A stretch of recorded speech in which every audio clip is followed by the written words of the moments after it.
We all know that Ukraine has invaded Kursk, occupying an estimated 770 square kilometers of territory, or perhaps up to 1,200. Remember those numbers for later. But what exactly has Russia done to stop it? Well, some defensive lines are forming, and unlike the bluster you hear out of state capitals, these have real meaning. So, today, it is time to read between the lines and talk about Russia's defensive line construction dilemma, including the general theoretical problem, what Russia chose to do, what the Kremlin's motivation here might be, and whether it will ultimately pay off. But we should begin with the general theoretical problem. The prelude to the current dilemma dates to the beginning of August. Russia had defensive lines around Kursk, but the Kremlin chose to leave them understaffed, thereby giving Ukraine the opportunity to trample all over them. Now, we have discussed already why the Kremlin made that mistake, so today's defensive line dilemma is different. Rather, the key question here is what Russia should do after the line has been breached, which is the world in which we currently live. As it turns out, there is a lot of space between Sumy, the city from which Ukraine staged the offensive, and Moscow. And just because you have lost one defensive line does not make it impossible to build some more. However, the dilemma is how deep to start constructing the next ones. Indeed, there is a risk-return trade-off between digging close to the original breach and bringing the new line much further back. If you could snap your fingers and magically have a defensive line appear, then obviously you would want to do it on top of where the offensive currently is. After all, a tight formation would protect the most land. As a practical matter, though, you actually have to dig the silly things, and that does not happen instantaneously. Worse, during the process, you expose yourself to enemy fire. You can see the consequence of the danger of counter-trench fire by looking at the location of the original defensive line. Russia did not place it directly on the border with Ukraine. If Russian soldiers had tried to do so, they would have been sitting ducks for Ukrainian fire. But with an offensive ongoing, the solution is not just to take a tape measure, check the distance from the border to the original defensive line, and now with that line gone, check where Ukraine currently sits, apply the same distance, and build a new line. You also need to project where Ukraine will be once the entrenchments become useful. Go aggressive, and you could cut Ukraine's offensive short, but Ukraine might also outrace you to the line. And moreover, its soldiers will be motivated to do so once spotters see the ground broken and realize that the clock is ticking. If the rush succeeds, all of the effort that you put into the line will be lost, and you will go back to square one. Actually, you might regress to -1 if you have lost some of your earth movers in the process. But if you situate yourself too far back, then you are welcoming further cheap pushes from Ukraine. As a result, successful line construction is not just an exercise of construction logistics. It is also a matter of intelligence and accurate assessments of how fast your enemy can progress. Get it right, and you can stop Ukraine from gaining territory. Get it wrong, and your problem might snowball, up to and including losing the territory around a nuclear power plant that lights the entire area. Okay, that is the basic theory of line construction, holding everything else equal. But what has Russia actually done so far? Relatively speaking, the answer is to choose a conservative, faraway location. Yes, it is still in Kursk Oblast and not in Moscow City.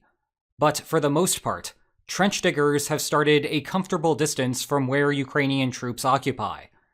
This part here is about the same distance as the original fortifications were from the international border pre-offensive. That might be due to how the terrain gets wonky any further back. But the rest of it flares out much further from Ukraine's current location, and it runs roughly parallel to the E38 highway. Can't forget about logistics. A hint at why a conservative choice makes sense is that the Kursk nuclear power plant is here. Pro tip, if you were ever trying to locate it on a blank map, look for its water supply. This distance also protects the city of Kursk further east. In any case, the Kremlin seems to be wanting to play this mostly risk-averse, a choice that is also present in the Kremlin's domestic messaging on the subject. that it is a new normal that Russians will have to adjust to. Now, that does not mean that Russia is simply waiting for Ukraine to approach the initial fortification. Rather, Russian engineers have spent time since then slowly building additional lines in front of the original. That is because the original acts as an insurance policy, allowing Russia to make greater challenges to Ukraine afterward. It will also provide defense in depth should Ukraine at some point breach one of the lines. Eventually, Russia might want something that looks like this. By passing on an aggressive containment line, though, Russia will avoid watching Ukraine run roughshod over further territory, and not have to consider whether to shut down the nuclear power plant. Instead, with defense in depth, upon the initial attack, Russia just retreats to the line behind it, and makes Ukraine have to repeat the process over and over again. That will be taxing to Ukraine's soldier base, perhaps deterring the effort entirely. But we are still left with the question of why Russia has started this process so far away from Ukraine's advance. This question goes double now that we have the hindsight of how Kyiv has chosen to play things out. For the most part, Ukrainian troops have moved north slowly, and instead seem to be prioritizing along the sides of the line. The benefit to Ukraine, of course, is that doing so allows blue and yellow soldiers to take more territory without having to stretch supply lines. There is also the tactical advantage to the west that we have discussed before, where Russian troops are trapped without their own supply lines. But Kyiv is still choosing to do this despite Russia having placed the initial line so far back. Now, it is possible that the Kremlin overestimated the potency of Ukraine's offensive, or fundamentally misunderstood what Ukraine's game plan was. After all, it is a bit unfair to criticize decisions in the heat of the moment, when we have the benefit of hindsight. But another possibility that matches Russia's bigger picture strategy is that Moscow just wanted more time. And that takes us to what is happening along the Eastern Front. Recall the tension between using inexperienced conscripts to stop Ukraine in Kursk versus redeploying battle-hardened contract soldiers from the east. If you want to understand the deeper political problems here, we have covered that before. But from a pure military standpoint, the conscripts are bad but bored. In contrast, the contract soldiers are buff but busy. You see, while all Western eyes have been on Kursk, Russia is starting to make real progress along the Eastern Front. There has been pressure all the way down the line, but recently Russia has redeployed troops to what is becoming the main event. The location is along the Avdiivka salient, which originally stemmed from the city of Donetsk. You might remember Avdiivka as the city that Russia somehow never captured despite being next to the breakaway capital, and despite a decade of effort. At the start of the year, the situation precariously looked like this, and within 2 months, Avdiivka was in Russia's hands. Then, in April, Russia made real progress along the northern part, a consequence of catching Ukraine in the midst of a rotation. Over the next 2 months, Russia rounded out the salient, but the real pressure came in August, which started like this, and then finished like this. The gains are unquestionably a consequence of the Kursk offensive, where the absence of Ukrainian soldiers in the Donbass has given Russia a 5-to-1 manpower advantage in some locations. In fact, the ease by which Russia is moving in the area has led some Russians to wonder whether they are being led into a trap. Regardless, with the power play underway, you can see that Russia is doing something weird here. Usually, you do not want to keep a salient like this for a long time, lest the opponent attempt to flank you in response. Yet Russia is no longer placing much effort in trying to round out the sides. The missing piece is that the city of Pokrovsk is here, which serves as both a road and rail hub. Hence it is worth the risk for Russia to aim directly for it, as its capture will make defending the other areas around it difficult. Well, maybe not that catastrophic. It took many months for Russia to capture the similarly sized Bakhmut, but you get the idea. The problem for Russia with pushes like this is that they create moments of fleeting capacity. As of now, Russia has been working on the salient for almost a full calendar year. If the majority of Russian troops were to suddenly evacuate, they would not be able to come back in the spring and simply pick up where they left off. Even if Ukraine could not regain territory in the interim, Russia would lose all of its momentum. Ukraine would have time to take a knee, also take a couple of deep breaths, and reorient its defenses. Meantime, for Russia, all of the work that perhaps 5 figures of fatalities has put forth would evaporate. Now, remember that we are thinking about this in the context of whether to spend resources in Kursk or the Donbass.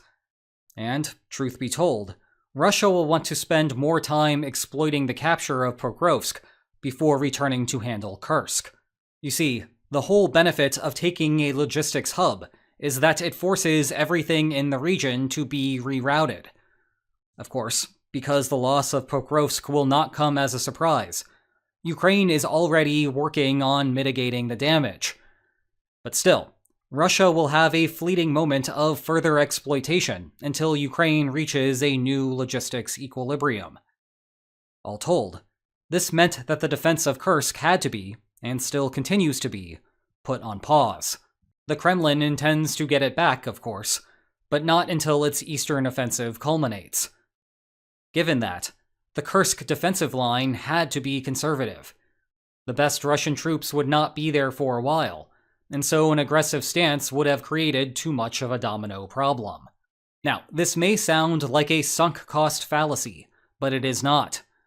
In fact, it is a good example of what I call the sunk cost fallacy, which is the idea that past costly actions should have no effect on current decisions. Here, all of those earlier Russian casualties have unlocked a limited time opportunity to attack Pokrovsk.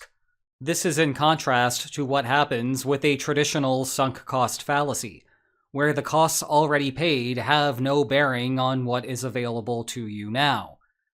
Given that, it is a perfectly sensible decision to keep going. Or, to draw an analogy that poker players would pontificate, Putin is pot committed. Yes, some of the Eastern contract soldiers have gone to Kursk to provide tactical expertise, but the bulk of them remains in the Donbass.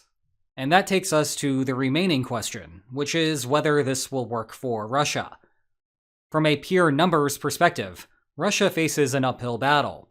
I am not referring to soldiers here, where Russia clearly has the upper hand. Rather, I am talking about land.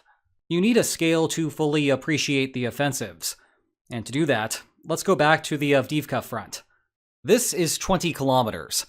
Across the Donbass in August, both here and elsewhere, Russia has captured about 351 square kilometers in total, with the plurality of it indeed coming from this salient. In the context of Russia's broader offensive, this was an exceptionally productive month.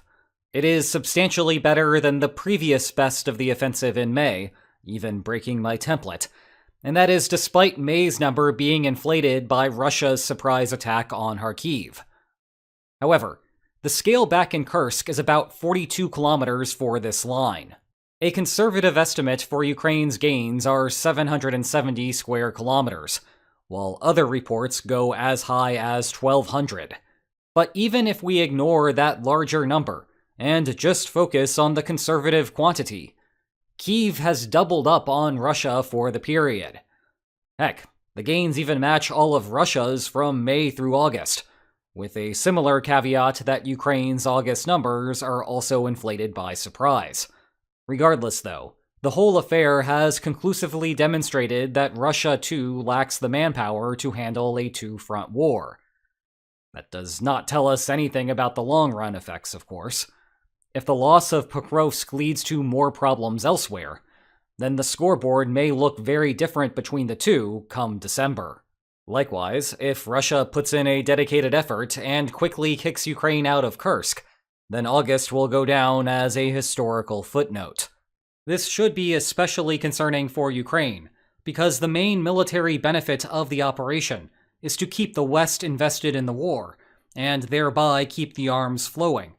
But it will take months for Ukraine to realize any of those gains, perhaps not even until the next presidency. To quantify the progress, Americans wishing to decrease aid to Ukraine dropped from 34% in June to 28% post-Kursk, while increasers went from 21% to 25%. So there is still some work to be done by Kyiv here. Meanwhile, two problems remain for Russia. First, the bridge drama continues. There is a river here, and Ukraine's offensive has reached out like this. That has left Russian troops trapped, unable to escape through Ukraine's front, and unable to get consistent resupplies because Ukraine has destroyed all of the river bridges. That could lead to a very productive September for Ukraine, though the lack of progress there in late August is worth noting. The flip side is that November 2022 siege of Kherson is the most comparable situation, where you'll recall that it took a couple of months for Ukraine to force Russia's withdrawal. And second, there is a difference between regaining territory and regaining useful territory. Even if Russia sweeps back all of its lost land, the delay in between will determine what that land looks like. At the risk of dropping back into the classroom for a moment, drawing the costs of war as a section of territory is a useful metaphor, but it also has a literal application. By the end of fighting, the front line is going to look something like this, gray and ugly. The land will be visibly scarred, to the point that little green men will be able to see it from space when they pass by. Consequently, the gamble that Russia is taking in the east is not just a matter of long-term control. It is also that Kursk will still be usable by the time that Russia gets it back. Indeed, there will be a lot of strategic tension in the region for the next 2 months, with rain on its way, and with it, an elongated period where Kursk remains a battle space. Meanwhile, if you need to prepare for rain, why not cozy up by the fire with one of these excellent books on the war? Check the video description for more information on them. And if you enjoyed this video, please like, share, and subscribe, and I will see you next time. Take care.